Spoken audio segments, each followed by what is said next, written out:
할렐루야.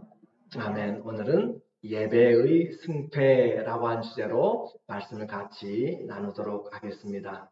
무슨 승패요? 예배의 승패. 우리는 이기는 것을 좋아해요. 특별히 한국 사람들은 너무나 좁은 곳에서 살다 보니까 아주 주차하는데도 이겨야 되고 뭐든지 줄도 빨리 서야 되고 다 바쁜 것 같아요. 오늘 우리의 삶 가운데 이것저것 싸울 것이 많고 해야 될 것이 많은데 우리 주님은 우리로 하여금 선으로 악을 이기라 라고 이야기하고 선한 일을 싸우라 라고 이렇게 이야기해요. 그래서 싸움을 하다가 잘못된 것에 휩쓸리게 되면 잘못된 인생을 가게 돼요. 그렇죠? 싸움을 하더라도 좋은 싸움을 해야 돼요. 어떤 싸움이요? 선한 싸움을 해요. 선한 싸움. 그래서 성도들은 이 세상에 살면서 하나님의 나라를 준비하면서 우리의 씨름은 혈과 육에 대한 그런 일이 아니라 공중 권세 잡은 자, 이 세상의 정사와 권세를 잡은 자들, 또 하늘에 있는 악의 영들에 대한 우리의 욕심과 이 세상과 사탄에 대하여서 우리가 선한 싸움을 싸워서 그리스도의 나라를 이루어가는 것이 우리가 해야 될 믿음의 예배의 승패입니다. 요즘 우리는 먹는 것에 많은 관심을 가지고 있어요. 건강하게 잘 먹자라고 하는 거죠. 그래서 우리가 도안하고 또 계획한 것이 뭐냐면 나라에서 원산지 표시를 하자라고 이야기했어요. 그렇죠? 그래서 이 제품이 중국산인지 이 제품이 국산인지 그렇게 우리가 잘 원산지 표시를 함으로써 그 유명한 곳에서 왔다면 품질을 보증받을 수가 있다라고 하는 거죠. 짝퉁이 많은 시대에 우리는 이와 같은 것을 분별하면서 잘 살아가야 돼요. 그래서 그래도 속이는 자들이 있어요. 그렇지만 우리는 최대한 속지 말아야 되는 것이에요. 속이는 사회에서 속지 않는 것은 우리의 책임입니다. 그리고 정부도 그 일을 하는 것처럼 우리도 속지 않아야 되는 것이에요. 그래서 소비하는 주체인 우리가 하는 말이 있어요. 무엇으로 장난치면 안 돼요? 먹을 것으로 장난치면 안 돼요. 그렇죠? 음식으로 먹는 것으로 장난치면 안 돼요. 그런 것처럼 오늘 우리에게 선한 싸움을 하는데 그 선한 싸움에서 가장 중요한 시작이 바로 예배입니다. 그러므로 이 예배의 주체자이신 주님이 우리에게 말씀하는 거예요. 예배로 뭐 하면 안 된다고요? 장난치면 안 된다고요. 제가 왜 이와 같은 말을 하는가? 오늘 본문이 너무나 분명하게 이야기를 하고 있기 때문에 그렇습니다. 너무나 많은 사람들이 예배를 가지고 장난을 쳐요. 예배를 가지고 하나님을 만홀히 여겨요. 그렇기 때문에 주님이 예배를 가지고 우리가 드리는 삶이 어떤 예배로 나타나는가라고 하는 거죠. 한번 확인을 해볼게요. 얼마나 많은 이 우리의 드리는 예배에 불순물들이 많이 섞여 있는가 한번 생각해 보면 압니다.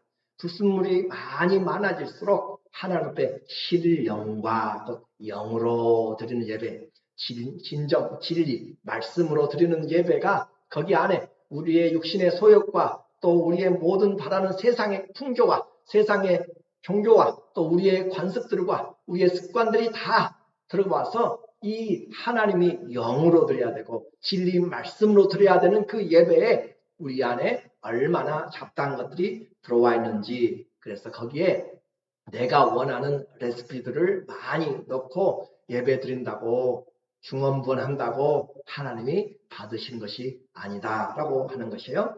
이 예배와의 전쟁이 승패가 정말로 중요해요. 오늘도 우리는 하나님 앞에 다시 오지 않을 이 예배의 시간에 서 있어요. 이 예배는 사람들을 위하여서 하는 것이 아니에요. 오직 전능하신 하나님, 그 하나님 한 분 영광 받도록. 그래서 동방의 박사들이 예수님께 와서 그 모략과 향품을 가지고 황금을 가지고 유향을 가지고 왔을 때 아기 예수께 경배했더라라고 하는 것이에요. 부모에게 아니요 마리아에게 아니요 아기 예수께 경배한 것처럼 우리는 헤롯 왕도 아니고 이 세상 누구도 아니고 심지어 자기 자신의 만족도 아니고 하나님께 예배드리러 이 자리에 와 있는 것이에요. 그러니까 내가 예배를 얼마나 잘하는가, 우리 목사님 설교를 얼마나 그럴듯하게 하는가, 얼마나 우리를 웃겨주는가 하는 그런 식으로 예배를 참여하게 되면 우리는 예배의 주체가 되신 하나님을 우리는 속이는 것이 되고 장난을 치는 것이 되게 돼요. 왜 그래요? 예배가 왜 그렇게 우리에게 중요해요? 하나님이 이 예배에 임재하시기 때문에 그렇습니다. 하나님이 이 예배에 임재하시기 때문에 예배가 중요하다. 오늘 본문에 예배가 제일 중요하게 목적으로 알고 그렇게 세움을 입고 살았던 찬양대 지휘자 아삽이라고 하는 그 사람이 쓴 시가 바로 오늘 시편 50편의 내용입니다. 그래서 그가 이 찬양의 지휘자 아삽의 입을 통하여서 하나님이 지금 하시는 거예요. 왜 그래요? 성경은 하나님께 성령에 감동하시는 입은 자들이 나타낸 것이기 때문에 아삽의 입을 통하여서 하나님이 하시는 말씀이다 라고 하는 거죠. 하나님을 속이는 예배, 변질된 예배 드린 자들을 하나님이 고발하고 경계하고 심판에 대해서 이야기합니다. 예배가 무엇이기 때문에 그래요? 1절에 보니까 전능하신 이 하나님은 전능하신 이에요. 우리는 믿는 그 하나님은 세상 그냥 가볍게 여길 뿐이 아니에요. 전능하신 분이에요. 그 하나님 앞에 예배드리고 그 하나님이 나를 아시고 계시다는 것이 놀라운 축복이에요. 대통령이 지나가도 악수 한번 해보려고 내 이름 한번 호명해 주기를 바라고 그렇게 하는 사람들인데 전능하신 하나님이 우리를 지금 기억하고 그 이름을 가지고 있고 우리를 불러주신 것이에요. 그래서 전능하시니 그 여호와 하나님께서 말씀하사 해 돋는 데서부터 지는 데까지 세상을 부르셨도다. 하나님이 답답해서 세상을 불러서 온 천지를 불러서 이 예배 드리고 있는 사람들 한번 보라 라고 지금 하나님이 그렇게 증인들을 불러내는 것과 같습니다.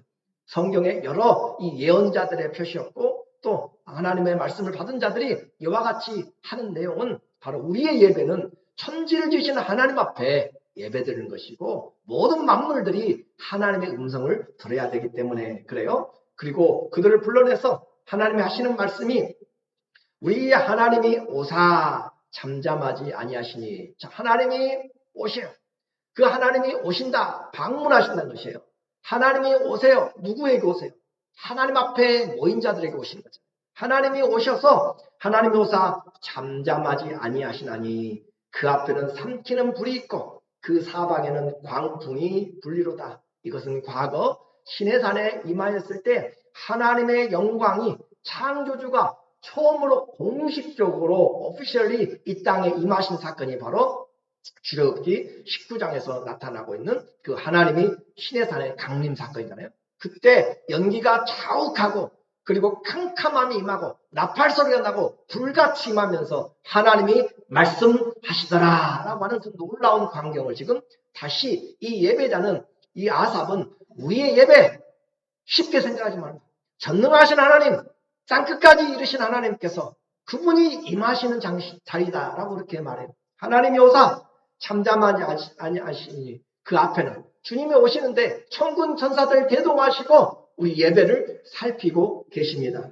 그래서 그 앞에는 삼키는 불이 있고 그 사방에는 광풍이 불리로다. 제자들이 사도들이 함께 모여서 성령 안에서 그들이 함께 기도할 때 바람같이 불같이 성령이 임한 것처럼 그것은 눈에 보이는 것이었고 보이지 않을지라도 두세 사람이 내 이름으로 모인 곳에 예수님이 함께 하시고 우리가 주의 이름을 부르는 곳에 그 자리에 내 눈과 귀와 마음이 있겠다라고 그렇게 하신 것일로 우리는 알고 있습니다.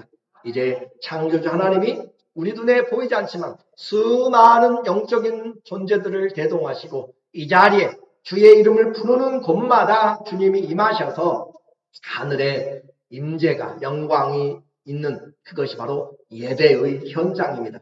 그래서 우리는 그 하나님이 계시기 때문에 그 하나님께 찬송함으로 하나님의 보좌가 넓게 펼쳐지고 그렇잖아요.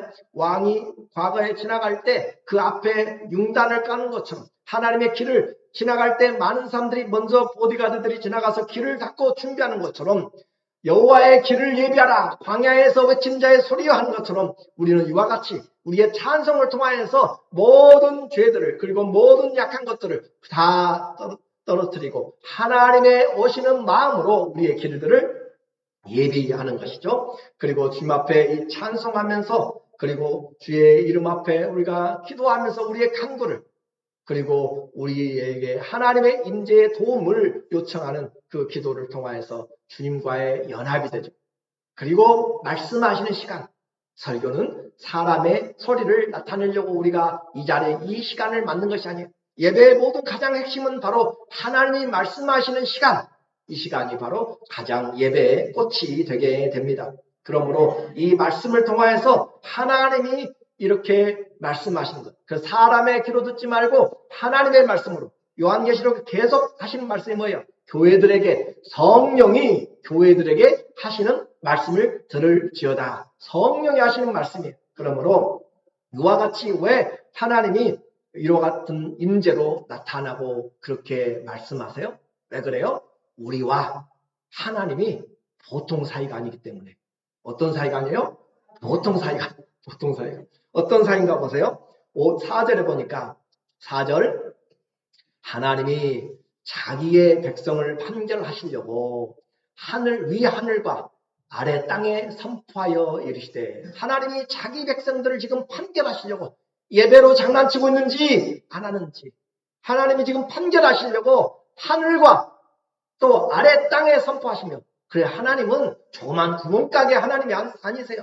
해 뜨는 곳에서부터 해진 것뿐만 아니라 온 우주가 다 하나님의 손 안에 있습니다.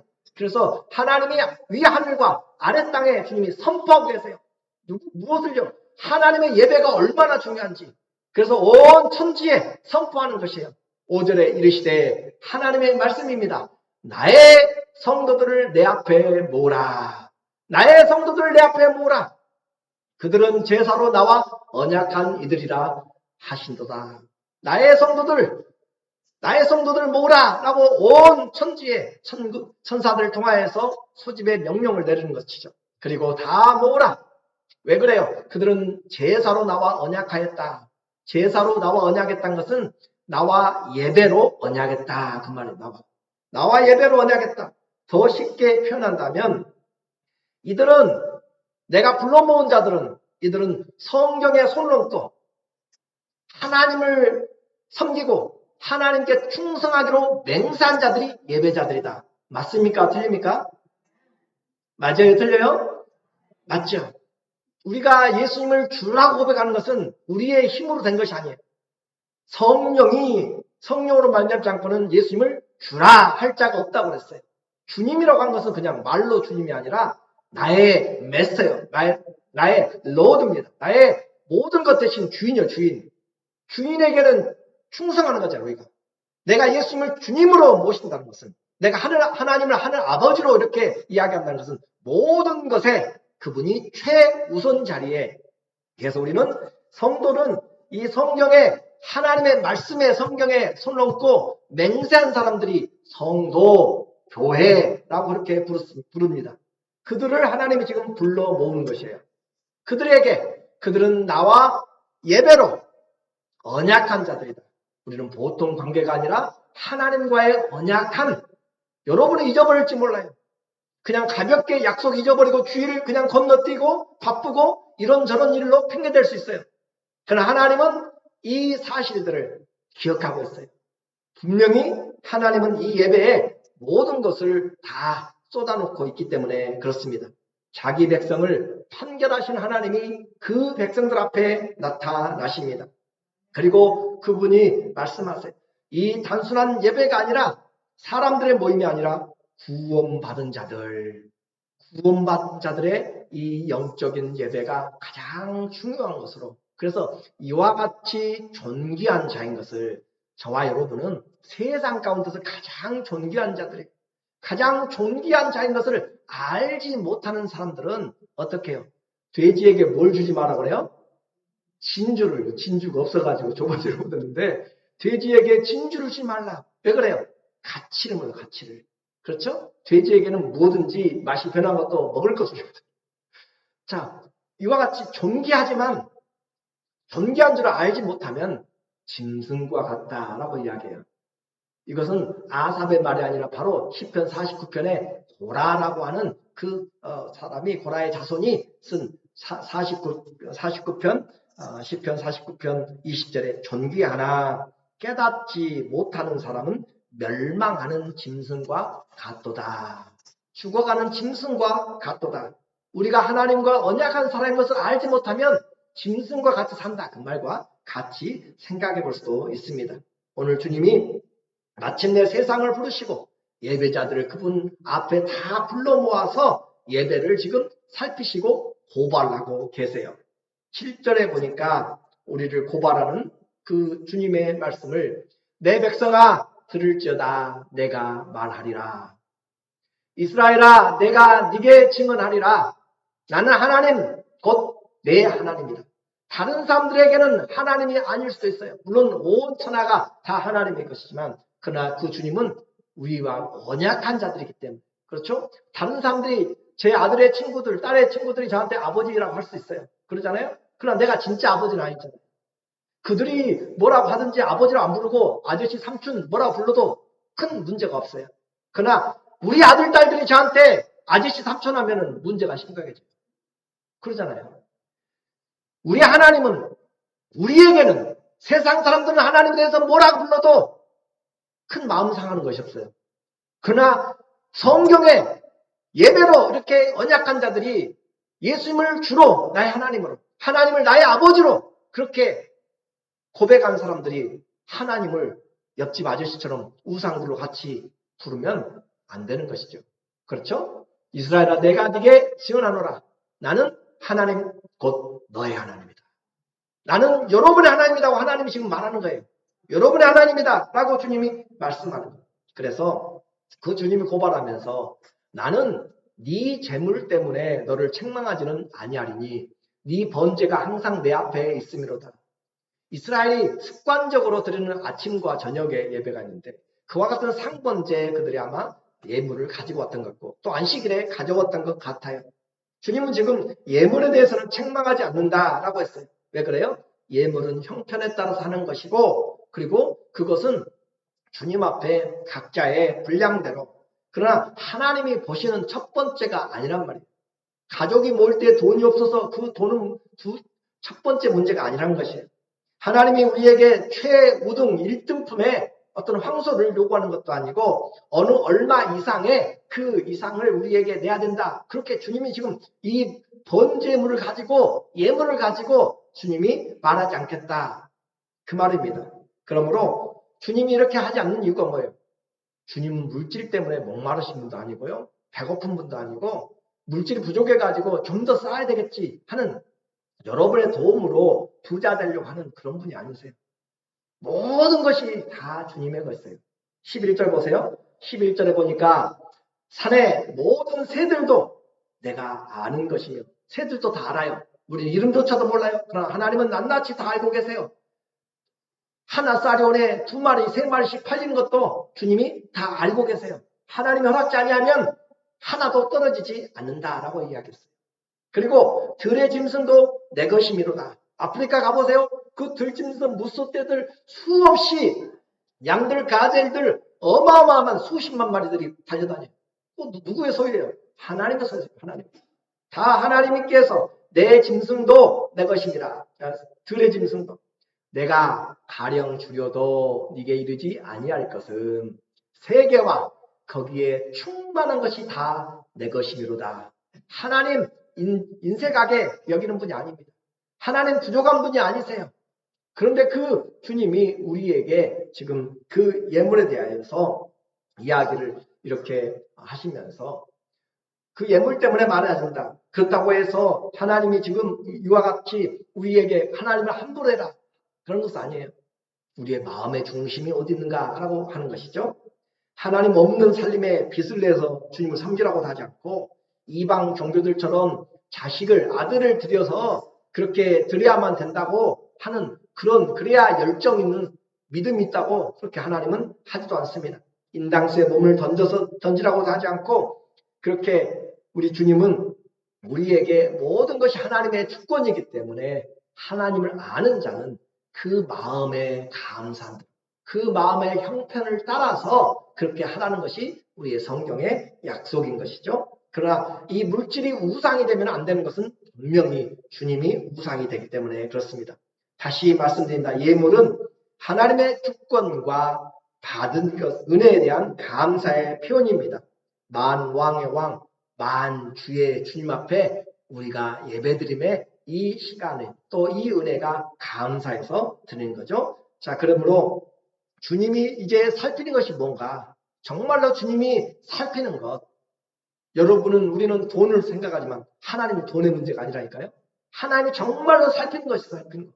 오늘 내 백성들 다 불러 모아놓고 살피는 것이 있어요. 뭘 살피는가 보세요. 14절에 보니까 주님이 찾고 있는 거 있어요. 한번 같이 읽어볼까요? 감사로 하나님께 제사를 드리며 지존하신 이에게 내 소원을 갚으며.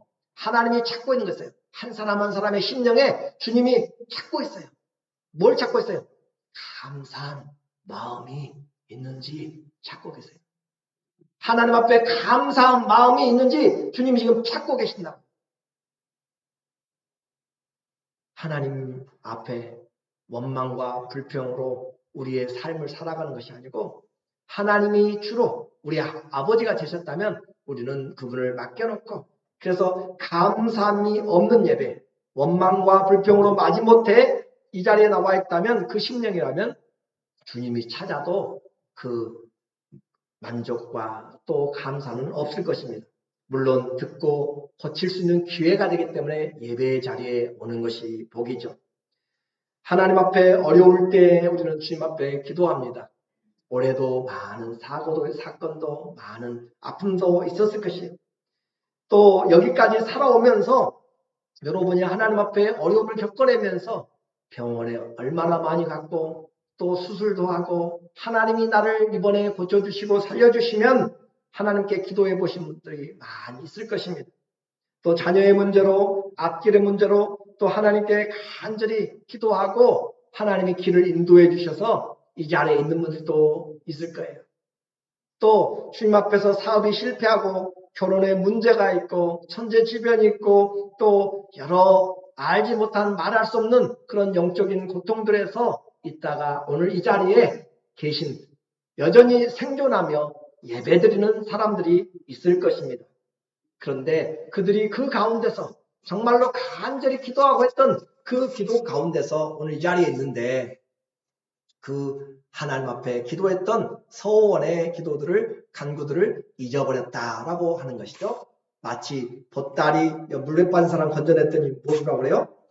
보따리 내놓으라고 한 것처럼 절박하고 낙심된 그런 수고와 슬픔뿐인 인생에 하나님이 구원하시고 했더니 헌신한다고 하였고 또 하나님 앞에 온전히 내가 이렇게 살겠습니다. 예배 이렇게 드리겠습니다. 내가 사람들 이렇게 사랑하겠습니다. 내가 인생 이렇게 결단했던 것들이 다 뭐가 되어버렸어요? 말장난이 되어버렸다.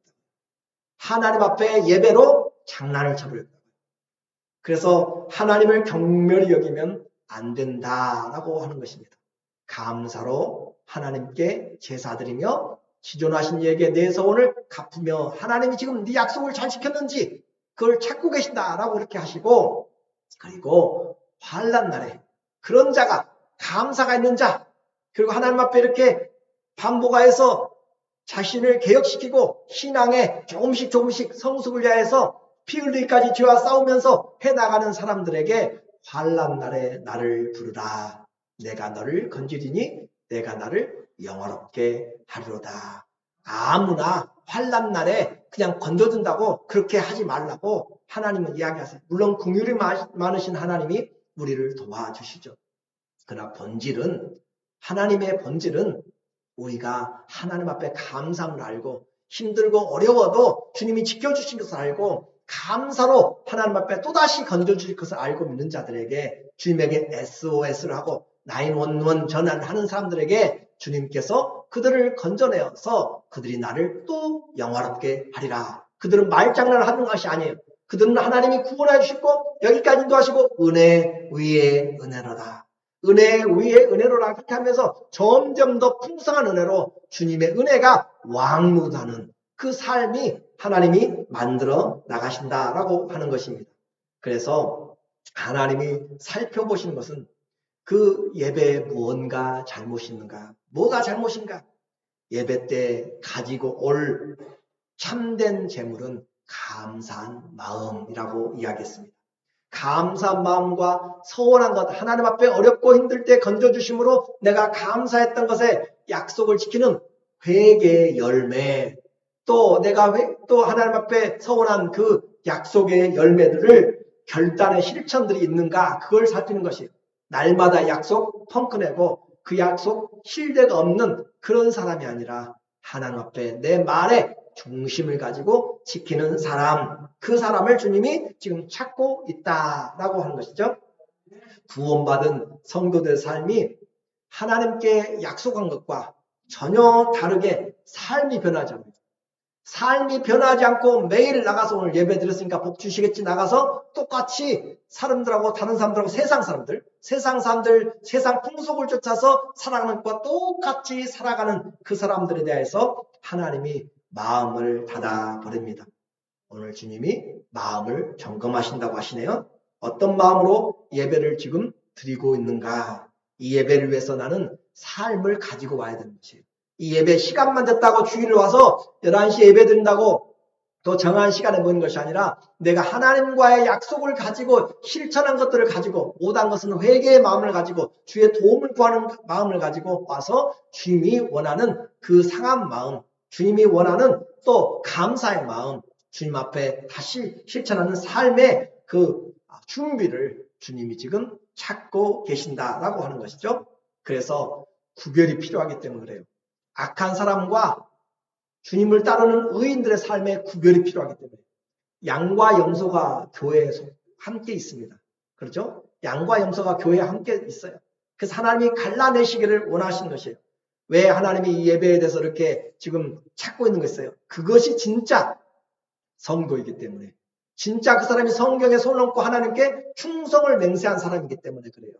어떻게 나누어진가 볼까요? 16절에 보면 하나님이 나누세요.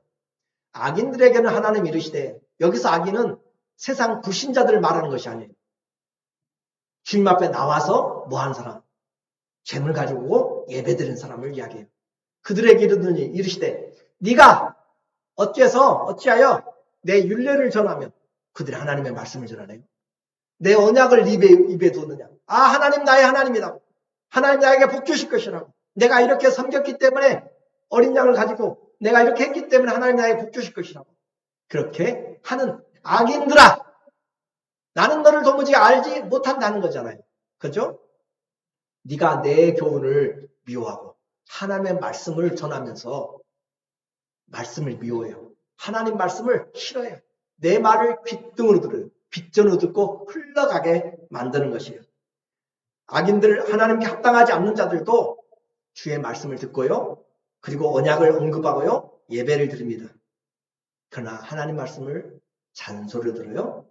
교훈으로 지겹게 들어요. 또 설교하시네 라고 그렇게 들어요. 귓전으로 듣고 흘러버린다. 그들이 하는 삶을 보면 나타나는 것이 하나님 말씀 얼마나 형편없이 들었는가, 그 말씀을 말하는 거죠. 18절에 그들의 삶을 보세요. 18절 보니까 그들이 말씀을 듣고 예배드렸어요. 집에 가자마자 하는 행동을 보세요. 일주일의 삶을 보세요. 도둑을 본즉 그와 연합하고, 도둑하는 사람들과 함께 연합을 하고, 간음하는 자들과 함께 친구 중에 친구가 되고, 이것은 우리는 하나님의 말씀을 하나님 말씀 안에서 잘 분별을 해서 들어야 돼요. 또 내 입을 악에게 내어주고, 내 입 마음대로 악한 말이 들어와서 그냥 마음대로 저주와 음란과 또 폐역과 시기와 분쟁하는 쓰디쓴 말들, 남 비방하는 말들, 그런 말들로 내어줘. 여러분이 집을 렌트를 해줬는데 그 집이 도적의 소굴이 되고 한다면 좋아할 사람 있겠어요? 없잖아요. 하나님 우리 몸을 십자가로 피값으로 샀는데, 자기 것으로 샀는데, 우리 입에서 나가는 것들을 온갖 잡다한 더러운 것들을 악에게 내어줘 버렸어요. 혀로 거짓을 꾸미며 거짓말이 익숙해져 버렸어요. 앉아서 네 형제들을 공박하고 내 어미의 아들을 비방한도다. 이 형제를 공박하다라고 하는 그 자리에 이 말은 찌르다라고 하는 뜻이에요. 그만큼 힘들고 어렵게 교회 성도들조차도, 영적인 가족조차도 힘들고 어렵게 비방하고 있는 삶이 뭐라고요? 하나님이 보시기에 악인들아 라고 하는 것입니다. 저는 여러분들을 이야기하는 것이 아니고 지금 성경에서 말하는 것을 이야기하고, 우리의 삶이 얼마나 하나님 보시기에 예배로, 말은 예배 드린다고 하나님 섬긴다고 하는데 우리 믿음이 얼마나 장난치고 있는지 지금 말을 지금 하는 것이에요. 하나님이 다 지켜보십니다. 우리의 삶이, 내가 만나는 사람들이 누구인지, 도둑들과 간음한 자들과 사기찬 자들과 만나는지, 내 행동으로 행하는 것들이 온갖 음란과 호색과 당짓는 것과 또 비방과 또 원망과 시기로 그렇게 나누는지, 뒤에서 잡담하면 뒤에서 다른 이야기들을 하는, 비방하는 소리들로 하는지 주님이 다 살펴보고 계신다라고 하는 것이죠. 하나님이 그래서 우리에게 주님이 말씀하십니다. 당장 심판이 없어요. 내가 가서 죄 지르는데, 내가 가서 거짓말하고 내가 큰 일들을 벌렸어도 하나님이 심판을 특별히 하지 않으세요. 아주 큰 일을 했는데 조용해요. 삶이 잠잠해요.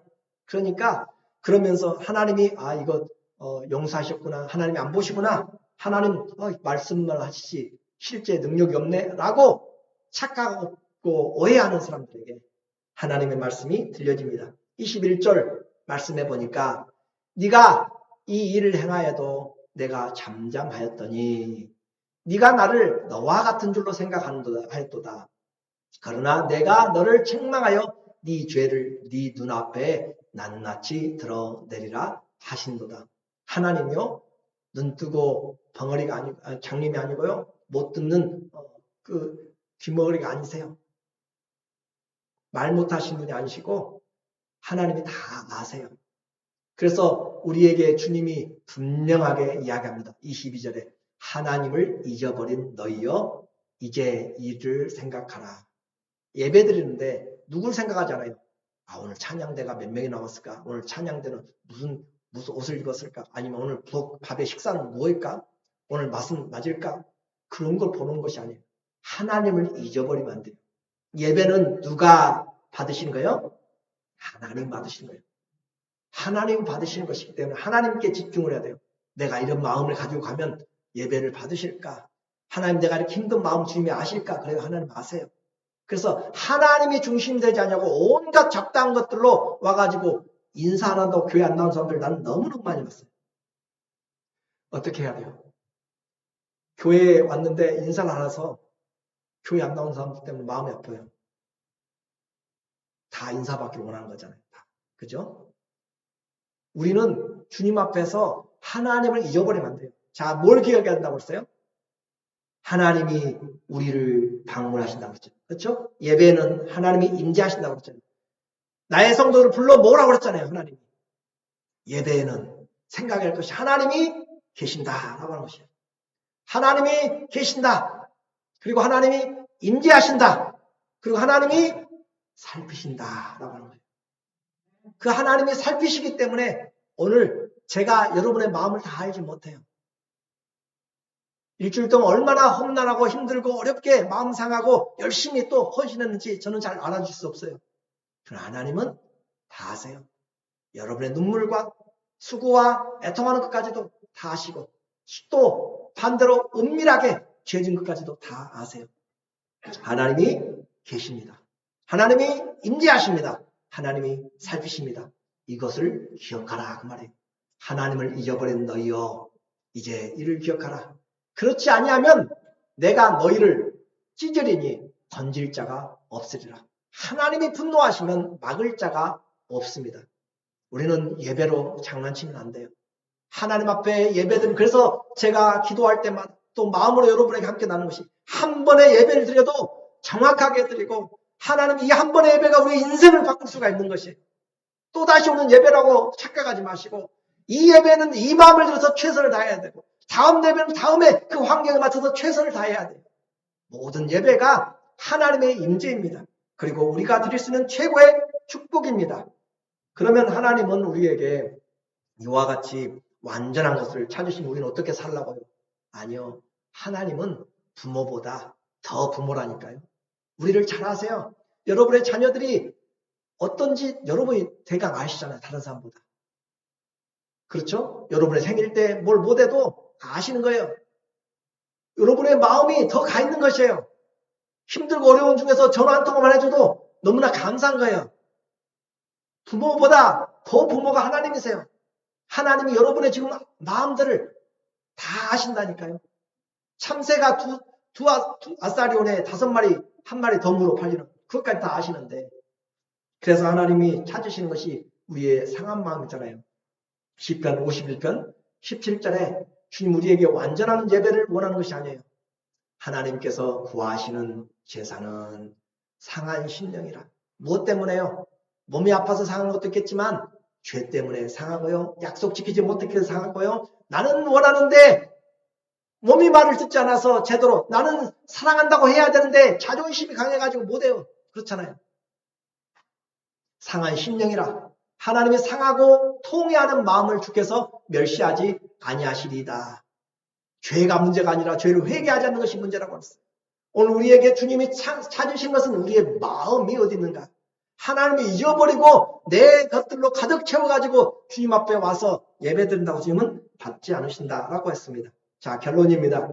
찬양대 지휘자인 아삽의 입술을 통하여서 하나님이 우리에게 하시는 말씀입니다. 그가 주님의 마음, 임재의 마음을 가지고 우리에게 전하는 말씀이에요. 주님이 받으시는 예배, 어떤 예배입니까? 23절 우리 같이 한번 읽어봐요. 시작. 감사로 제사를 드리는 자가 나를 영원롭게 하나니 그의 행위를 옳게 하는 자에게 내가 하나님의 구원을 보이리라. 감사로 예배드리는 자가 하나님을 영광스럽게 한다. 하나님이 찾으신 것은 돈의 문제가 아니고 어떤 다른 것의 문제가 아니라 감사한 마음. 하나님을 하나님으로 알고 있는가라고 하는 것이에요. 자식이 잘못해도 부모 앞에 와서 잘못했다고 하면 부모는 용서하잖아요. 그죠? 살인자의 말 표현이 이상하지만 감옥에 가 있는 사람들도 부모에게 용서할 때 부모는 용서해요. 그렇죠? 하나님 앞에 나오면 상한 심령과 애통하는 마음들 꺼져가는 등불도 끄지 않고 상한 갈대도 끄지 않는 분이 하나님이시잖아요. 하나님 앞에 나와서 나 같은 죄인 살려주신 주님, 나 같은 정말 못차방 같은 사람이 와서 주님 앞에 예배드릴 수 있는 것을 생각하면서 하나님께 감사로 이렇게 나올 때 주님이 그 통회하는 마음과 상한 마음과 주님 앞에 감사로 하나님을 기억한 사람이잖아요. 하나님을 기억한 사람. 탕자가 길을 나가서 허랑방탕하고 돼지가 먹는 것도 못 먹고 아버지를 기억하면서 오잖아요. 아버지를 기억하면서 감사로 제사 드리는 자가 나를 영원롭게 하나니 하나님이 찾으시는 것은 하나님을 영광스럽게 하는 것은 내 마음에 하나님을 기억하고 하나님께 감사한 마음, 그 마음입니다. 그리고 그가 이제 서원한 것, 그가 하나님 앞에 이 감사로 표현한 것, 그의 행위를 옳게 하는 자에게 내가 하나님의 구원을 쭉 보이리라. 내가 하나님의 구원을 네가 어려울 때마다 환난 당할 때마다 나에게 구하라. 그리하면 내가 너를 건지리니 네가 나를 영화롭게 하리라. 우리의 부족함에도 만왕의 왕 되신 주님께 회개하고 영광의 이 아들, 딸의 자리에 있게 하신 것이 얼마나 감사해요. 또 회개와 용서와 새롭게 하심의 이 축복의 자리에 동참한 것이 얼마나 감사해요. 아무 열매도 없지만 영원한 생명과 나라를 기업으로 주신 하나님의 그 크신 사랑하심이 얼마나 감사해요. 모든 형편 다 살피십니다. 나의 연약함도 질병도 늙어감도 부족함도 다 아세요. 그 하나님께서 나를 사랑하시고 오늘 예배의 자리로 왔다고 하나님 앞에 구별하여서 주님 내 마음을 주님 앞에 드린다고 고백하는 그 사람들에게 하나님의 긍휼의 마음이 속에서 불일 듯 한다. 불일 듯. 하나님의 마음이 속에서 불일 듯 한다고 호세아가 외치고 있는 거잖아요.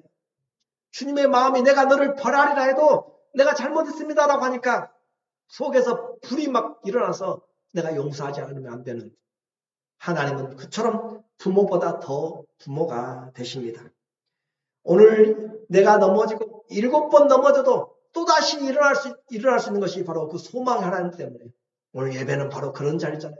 잘못했어요. 그러나 주님께 소망을 가지고 또다시 한번 해보겠습니다. 아버지, 내가 다시 한번 해보겠어요. 내가 사랑해보겠어요. 내가 전도해보겠어요. 기도해보겠어요. 내가 인생 똑바로 한번 살아보겠어요. 거짓말하지 않겠어요. 내 입술에 정말 파수꾼을 세워서 선한 말로 한번 해보겠어요.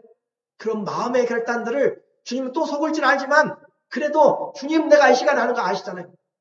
베드로가 다짐해도 주님이 모르가요?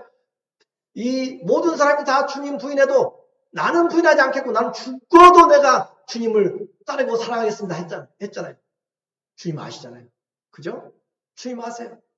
오늘 우리의 마음 하나님이 보십니다. 그리고 몸부림치면서 살아가려고 하는 그 마음을 주님 받으신다는 거예요. 성도의 참된 예배의 원산지 재료는 감사입니다. 나는 예배 그냥 얼렁뚱땅 있다가 와가지고 드리는 사람하고 하나님, 이 예배에 주님이 계시는군요. 나를 불러주셨군요. 주님이 임재하시군요. 주님이 살피고 계시네요. 내가 무엇을 가지고 나갈까요? 천천의 강수 같은 그 기름, 황소를 가지고 갈까요? 아니라고 했잖아요. 겸손히 내 하나님과 동행하면서 인자를 행하며 다른 사람과 함께 세워져 나가는 그런 주님의 마음입니다. 오늘 하나님이 받으시는 아벨이 드린 믿음의 승리의 예배인가, 아니면 그 형 가인이 드린 패배의 예배인가. 오늘 예배의 전쟁보다 더 중요한 것은 없습니다. 주님을 사랑하는 자, 교회를 오래 다니는 사랑하는 성도들, 우리 모두에게 주님이 전심으로 능력 주시고 은혜 주시기 원하는 것은 내 마음이 하나님을 기억하면서 주님 앞에 감사함으로 다시 우리의 삶의 결단이 그 열매를 가지고 하나님 앞에 또 나와서 주님 앞에 아름다운 믿음의 고백들이 이루어지는, 점점 더 주님 닮아가는, 주님 찾으시는 예배자들이 다 되시기를 예수님의 이름으로 간절히 축원합니다. 아멘. 함께 기도하면 좋겠습니다.